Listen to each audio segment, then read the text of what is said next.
Hello, আজকে বৈশাখ মাসের অমাবস্যা পুজো। আমাদের বাড়িতে প্রতি মাসেই অমাবস্যার দিন খুব ভক্তি ভরে পুজো করা হয়।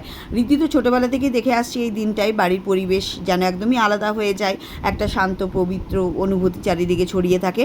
তাই আজও সকাল থেকে মনটা অন্যরকম ভালো লাগায় ভরেছিল আমাদের।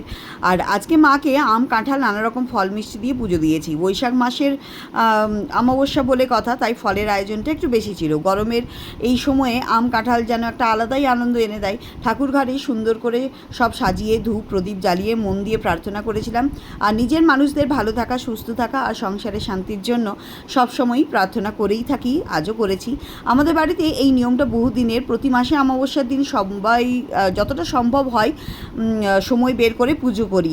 আর এই ব্যস্ত জীবনে এমন কিছু নিয়ম মানুষকে ভিতর থেকে শক্তি দেয়, মনে হয় যতই দৌড়ঝাঁপ থাকুক না কেন, এই ছোট্ট আচারগুলো আমাদের শিকড়ের সঙ্গে জুড়ে রাখে।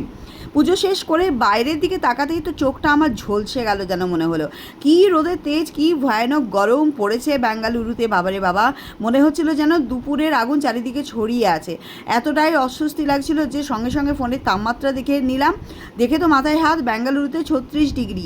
সত্যি কথা বলতে ভাবতেই পারছিলাম না। বেঙ্গালুরু মানে সারা বছর মোটামুটি ভালো মনোরম পরিবেশ, ঠান্ডা হাওয়া থাকে, আরামদায়ক জলবায়ু, এটাই আমরা জানতাম বেঙ্গালুরু মানে। আর এই শহরে এখন 36 ডিগ্রি। আমাদের দিকে তাপমাত্রা এখন 36 ডিগ্রি, 37 ডিগ্রি, কিন্তু এইখানের অবস্থা এই রকম। কী অবস্থা!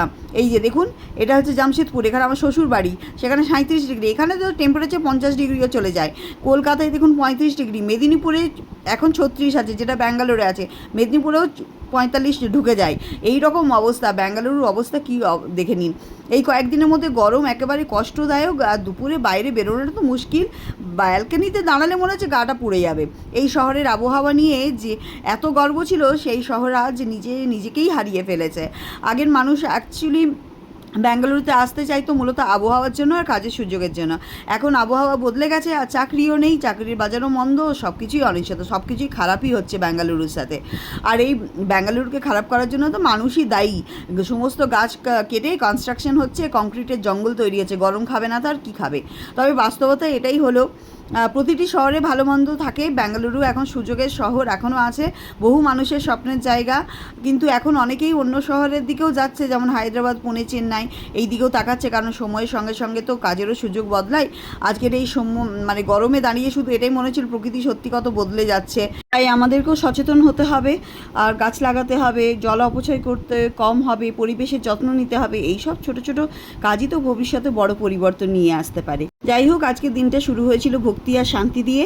অমাবস্যা পুজোটা করে মন ভালো হয়ে গেছে।